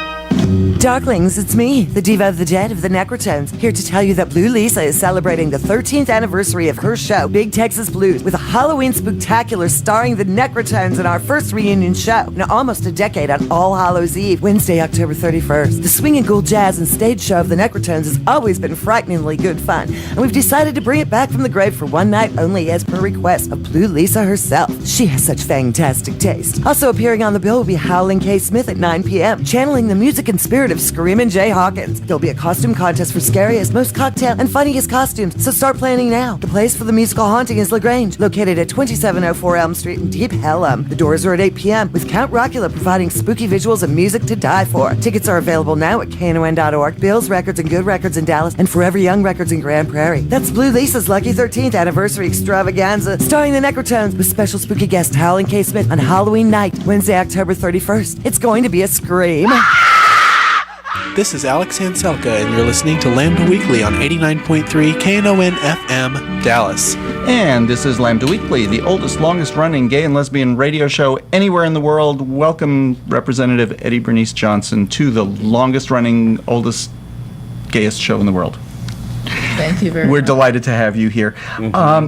Just before the break, we were talking about Obamacare, which is really called the Affordable Health Care Act. There's a lot of half-truths and misunderstandings about what this act does and does not do. And I had a debate with someone not too long ago that, if you have insurance, if you already have insurance, you don't have anything to worry about. That's not going to change. You don't have to make any changes. Well, what'll change is the rates aren't going to go up as fast. Well, some people think that they'll actually probably lose insurance and they'll be forced to go out and buy government insurance. I'm like, I don't think that's correct. Well, under this law, it's not correct. What insurance companies do and what companies do could depend on how they negotiate benefits for employees. I don't want to open up a whole bag of worms on American Airlines, but going through this bankruptcy, it is very clear that they're trying to cut off as many benefits as they can, which includes health care coverage, some of the retirement benefits. And so to that extent, there is a possibility that people could lose health insurance coverage. And we are very aware of that, primarily because it's the health insurance companies who did not want to make health care available to all people. They've never wanted to cover anybody but healthy people. And that's why when people start to get older and they're living on prescription drugs and illnesses begin to crop up, the immediate thing they could do is dump them over into Medicare when they reach the age of 65, because most people have more health care after the age of 65 than they do from birth to 25, for example. And so people who worked for large companies that had large amount of coverage didn't always need, when you take 10 people out of 2,000 to get sick over a 20-year period, that health insurance pile is not out of a lot of money compared to what's coming in. Now, when you get older and you go into retirement, these companies no longer want to cover your health insurance because once you get past a certain age, the insurance companies don't want to cover you themselves. And that's why everybody gets dumped over into Medicare, which is a part of the Social Security Act. We know that we must give some relief to Medicare. And why we must do that, we have more people living longer that will need the care. So in order to balance out, it was very important to have access to health care coverage that would not be so left to these insurance companies to play people like footballs, throwing them from one place to another. Now, let's go back to Social Security. When Social Security was passed, it brought a lot of people out of poverty because they, for the first time in their lives, had an insurance that could take care of them when they retired. They paid in all during their working years, and when they retired, they could get a smaller amount. It didn't take very long. That was under Roosevelt, 1935. It did not take very long for it to show up that it was not enough money to take care of their health care. And so for 20 years, from Roosevelt throughout Truman's tenure, they tried very hard to get an amendment to the Social Security Act to have some health care coverage. It was not until Lyndon Johnson won as president and took in a major majority of Democrats in the House and Senate that they were able to pass an amendment to the Social Security Act that brought on Medicare, that gave health care to people at the age of 65 when they started having most of their illnesses. I was a little girl and didn't understand this in Waco, Texas. My grandmother came home one day and was crying because one of her neighbors had to shut her house down and move to Austin to a place they call old folks' home. That never had made any sense to me. When I grew up and found out what it meant for working, especially minority women who worked in the homes of other people, did not have access to Social Security, therefore had no income when they stopped working, and could not pay their taxes, could not pay their utilities, and had to give up their homes. That is one of the real reasons why Social Security has been so successful. And that is also the reason why later, after Social Security Act was enacted, they started to require domestic workers be covered, because many African American women, and mostly African American women back during that time, worked in homes and had no coverage. Therefore, when they retired, they had no income. That's why it is a law now to cover workers, no matter what kind of job, with payroll taxes, which goes into the Social Security bank. And that has been one of the most successful programs in the history of this nation. It has brought more people out of poverty. It has made people much more independent and remaining at their homes by having that little check come in every month to help them pay their bills. That's the value of having health insurance. When that amendment came that brought about Medicare, it gave people a way to pay for health care, because you're not going to live healthy all your life.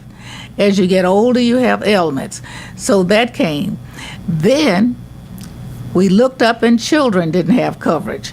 And another amendment came to the Social Security Act called Medicaid. And that was the intent of bringing Medicaid to cover children who did not have any kind of coverage for health care. Now, what we're finding is that most of those Medicaid dollars are going for the care of older people who are living in nursing homes, because they fall into the category of not being in any group that covers that part of the care. These are programs that have meant a lot to the lifeblood of this nation. The next one that is in that category is Obamacare. Obamacare is the one that straightens up the really very, very crooked and unfair system that it has come to be in this country called health insurance. The health insurance companies have dominated all of everybody's life who has health insurance. They start when they want to, they stop when they want to, they can determine what's pre-existing conditions, they can determine how much they're going to pay if somebody gets sick for a long term, and many things they just would not cover because they thought it was going to cost too much. Health insurance, if you look at the history of it, wanted to cover young, working, healthy people, because they would not be paying nearly as much out as they were getting in. And this evens it out. because it gives attention to people when they need the health insurance most and as they get older. And that's where we come into the problem of equality in health insurance coverage. That's why the need became so great, because it had gotten to the point where the health insurances decided for diabetes care. Sometimes diabetes doesn't show up until people are middle-aged, and they would call it a pre-existing condition in order not to cover it. And being a woman, really, too. That's right. It was more costly for women, and many times they wouldn't cover the birth of a child. And it got to the point where if people had a baby in the morning, they went home in the afternoon from the hospital, sometimes far too early for the baby or the mother. And this covers all that kind of thing. As a matter of fact, I passed a bill when I was at the Texas legislature to at least give 48 hours for someone who has given birth to a child to stay in a hospital facility. When they found out that they could save money by cutting as much of the responsibility of the care and the coverage off as they could, that's what they were all doing. And it was no comeback for it. It took this kind of action to get the attention of nothing but these motor-running, money-making things that were labeled as health care insurance companies. This puts some conscience back into it. And if the insurance companies were worth their salt, they're supporting it. They might be giving up a little bit more money, but they know that they're bringing a great deal more relief to the sick public. You know, and different things are the pre-existing conditions that health insurance companies are worried about for different periods of time. HIV, that was a huge one. And who wrote the first bill in Texas to protect people with HIV? Our state senator. When she was state senator, wrote the first non-discrimination bill. One of the people that you worked with, and I just want to ask you about this one quickly, one of the people you worked with on that bill was Bill Nelson. Nelson Thibodeau Clinic is named after him. And you've worked with several people in the community to rename the post office, the Oak Lawn Post Office, after Bill. How's that going? Well, it's not going very well for this reason. They cut off 2 weeks of our regular scheduled time for us to be in session. And so it cut off the time that I had to get all of the support that I needed. When you name a post office, you have to get every person in your state to support that bill. And I knew that the urgency was on it because at the end of this term, that area will no longer be in District 30. And I was trying to get ahead of that. I still might have a little time when we go back for the lame duck session, and I will continue then. But I'm not as optimistic as I was when we first started out, because this area goes to Pete Sessions. And Pete Sessions does not have a single vote on record that shows any support, not only for the lesbian gay community, no minority community, period. Well, according to him, we don't exist. Exactly. Right. So he's going to represent parts of Oak Lawn. And it's so interesting that he wants all of this area, but he doesn't see minority, he doesn't see women, he doesn't see gay and lesbian community. And, you know, when you decide that you don't see them, that means you really don't acknowledge that they exist. Maybe we should send him some binders. Some binders That's a good idea. Binders full of gay people. That's right. A binder full of gay people and black people and Latino people. All of us. Right. I want to take a break, and then I want to come back. You have some fascinating stories, and I just love them. And I've heard a couple of them before, but Michael, your campaign manager, sent me some additional ones, and I want to hear from you about them. So we're going to take a quick break. We'll be back with more Lambda Weekly right after this. You're listening to KNON 89.3 FM in Dallas. Voted best radio station for 2 years in a row by the Dallas Observer. GoodSearch.com provides a way for you to support nonprofits like KNON with your online shopping and dining. GoodSearch.com offers a downloadable toolbar for searching from your computer called Good App, so your purchases can go to support KNON. With good dining, every time you go out to eat at participating restaurants, then a portion of what you spend gets donated to KNON. Registering is easy at goodsearch.com, and KNON 89.3 is the name to enter in your account settings for charity selection. Support KNON with your online shopping and dining at goodsearch.com. This is William. I listen to Lambda Weekly on Wednesdays at 7 a.m. on KNON on 89.3 FM. And this is Lambda Weekly. I'm David Taffet here in the studio with the late Patty Fink, with Lauren Landis, and our special guest today is State Representative. We were just saying State Senator passed a bill. Our representative, our U.S. Representative, Eddie Bernice Johnson. When you were ready to go to college, you couldn't go to Baylor, even though you lived in Waco. We're always making fun of Baylor because Patty went there, and it's one of the top 20 bad schools for gays and lesbians to go to, gets voted in every year. But it wasn't a great place for African Americans or for really anybody else. For women. Too. So you went to Notre Dame. Yes. Then you were hired back here at the VA hospital. They didn't know you were black, did they? No, they didn't. As a matter of fact, I made the appointment to go out, and it was really kind of a roundabout way. Actually, being from Waco, when I got ready to return home from Indiana, I stayed there until I passed a national exam to become a registered nurse.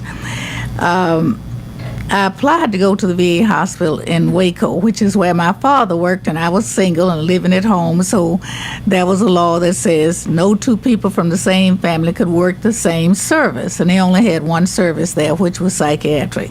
So I was given a choice to go to Marlin, Temple, or Dallas.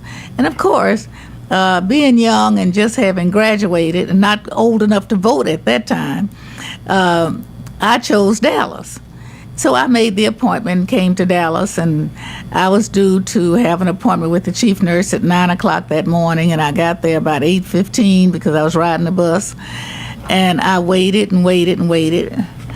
And I finally went around in the office and said I had an appointment with the chief nurse, and they told me just have a seat.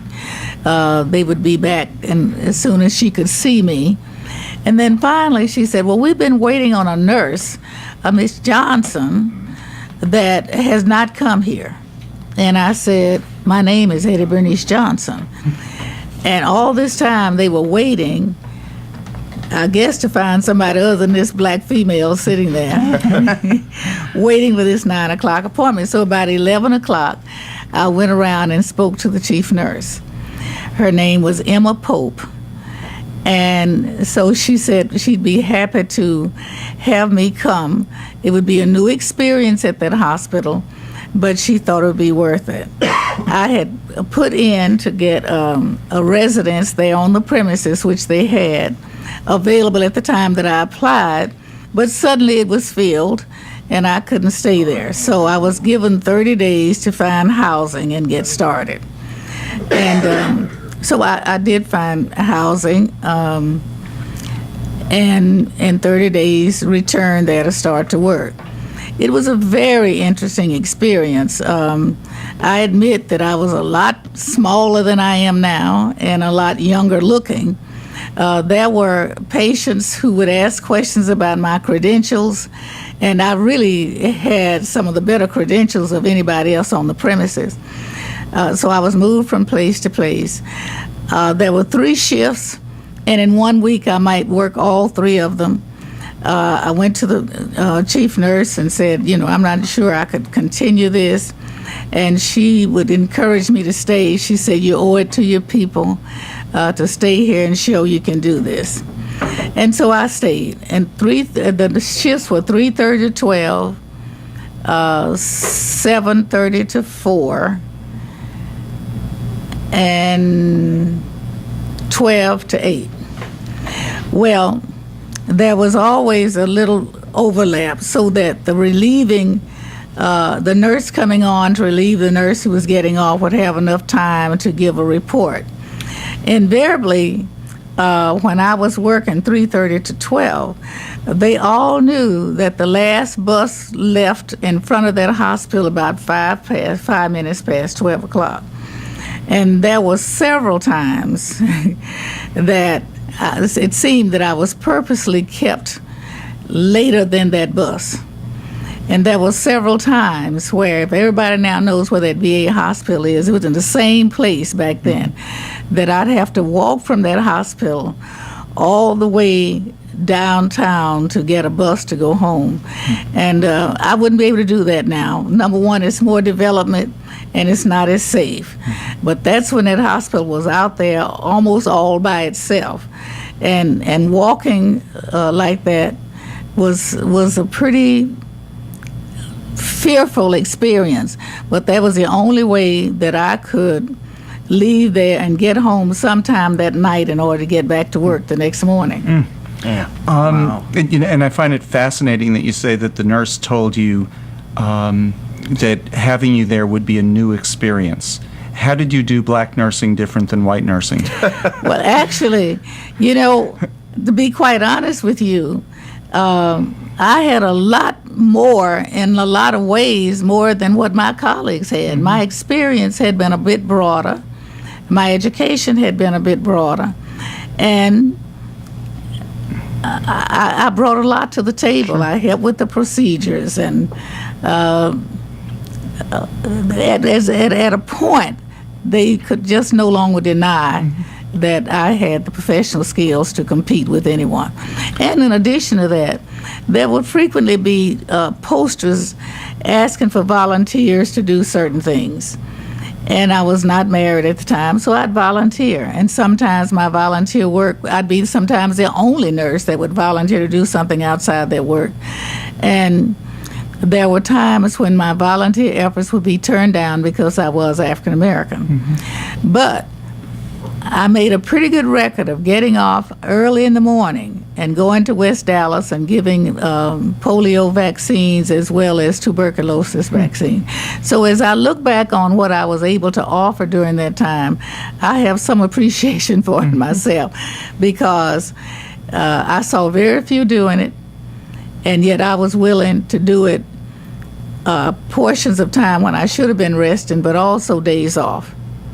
And the nice thing is that you were elected to public office soon enough after that all those people that you worked with and put you through all that, they saw you as a state senator, and I like that. I mean, you obviously the epitome of determination. But what prompted you to want to shift from the medical field into politics? Well, it was quite a trying experience to stay there, and there was a nurse's aide named Alberto Gonzalez, and there's a funeral home on I-35 now with his name. He saw the toil that I was going through, and we kind of paired up to question things, write letters, asking questions why certain things happen, and we began to impact some of the policy that should have been carried out. There was nothing wrong with the federal policy. It was how the people carried out that policy. But it was not easy. I mean, you had to take some pretty rough treatment sometimes. But during my tenure, after becoming a supervisor, I was one of the founders of the union there, because it was very clear to me that the people working there needed some type of protection. And so I helped to organize that union that I could not belong to because I was a professional and a supervisor. Dallas or Texas used to have a poll tax. Yes.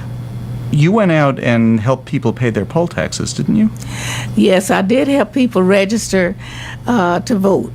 And all of my growing up years, I saw my parents having to pay poll tax to vote. And I think that the very first time that I voted, had to be 21 then, I had to pay poll tax. And that was back when Kennedy was running for president. But you actually went out, helped other people pay theirs, didn't you?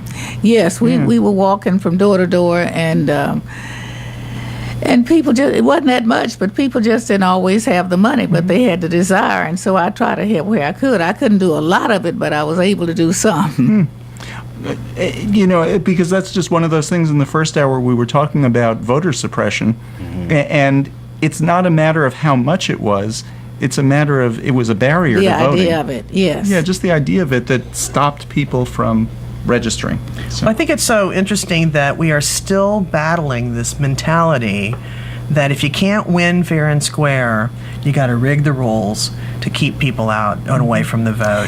Yeah, it's just ridiculous and disgusting to me that people are still very doing disgusting. And I think that you see the fear and desperation that we're experiencing now.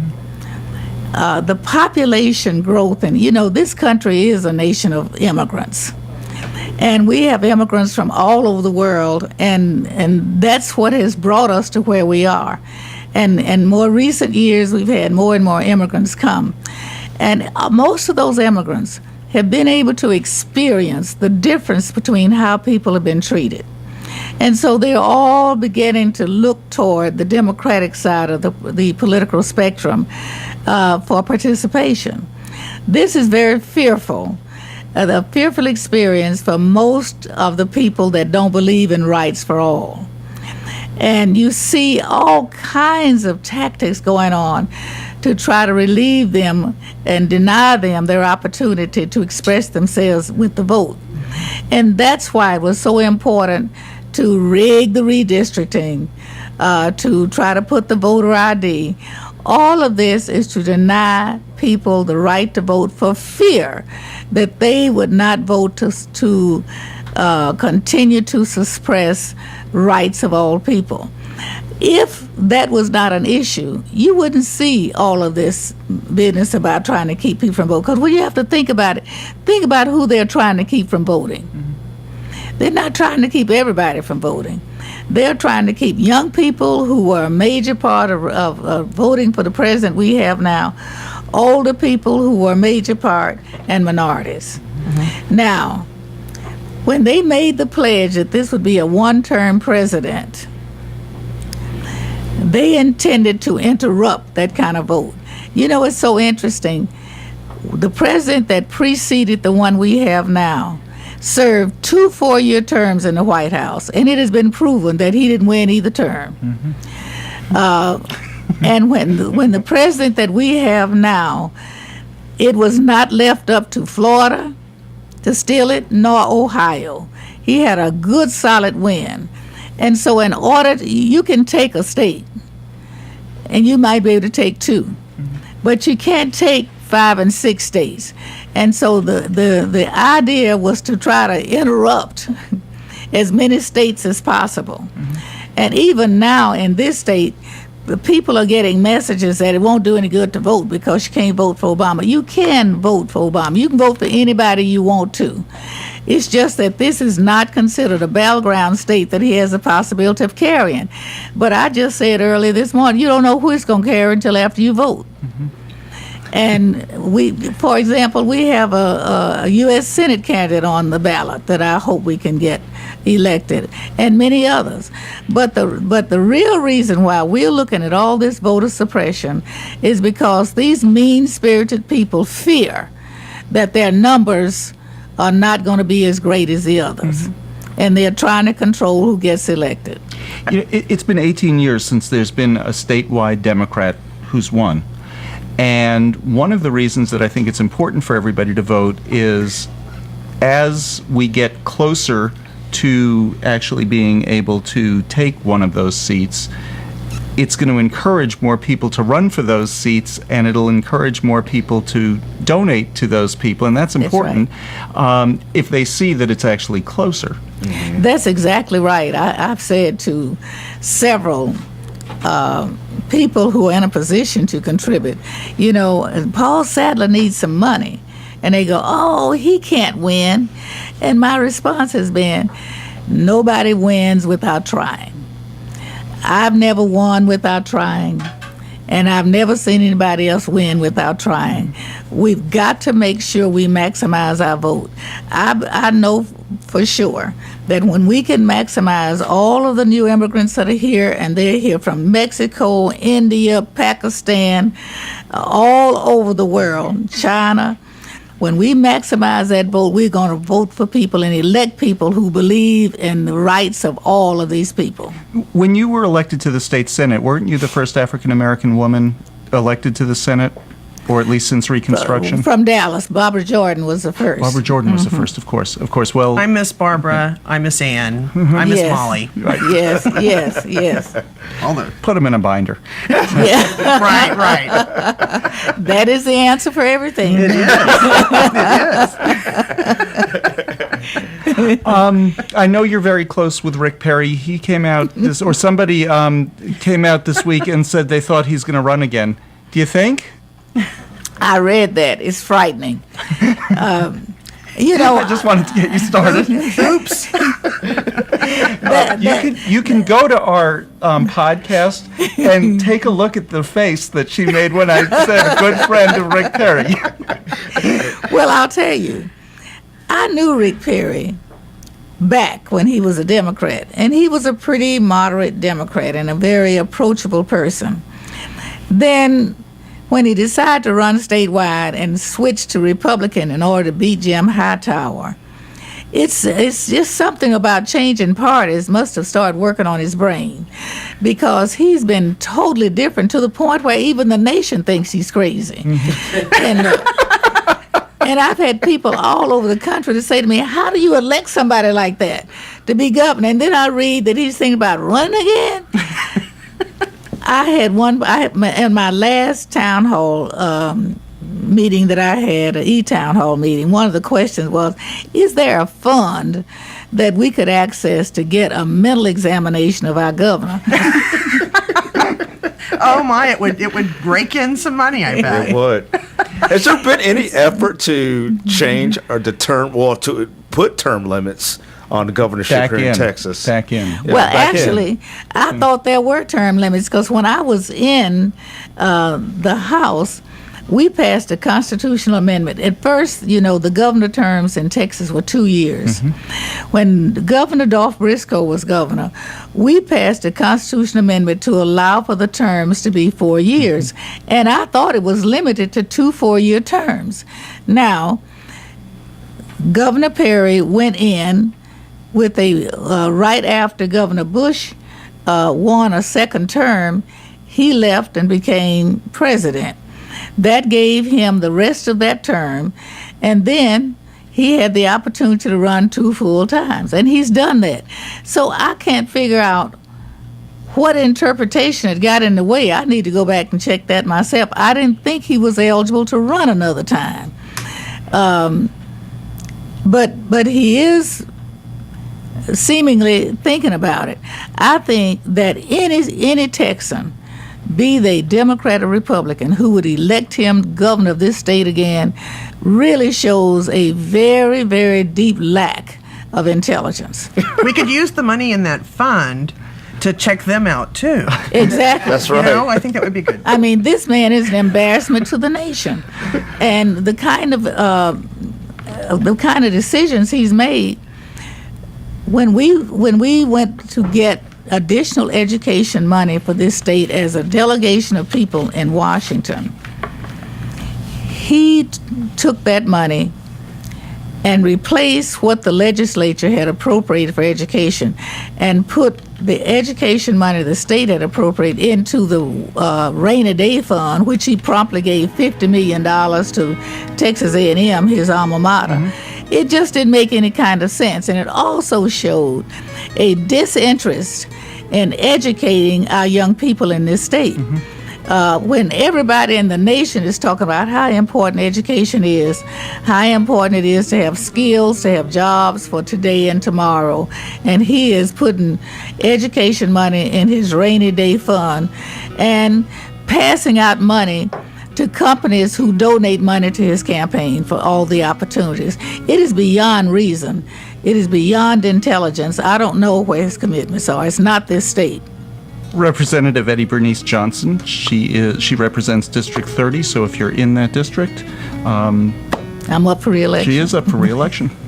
I want to thank you so much for being here today, and good luck in your election. Thank you very much. It's been an honor. Come back again.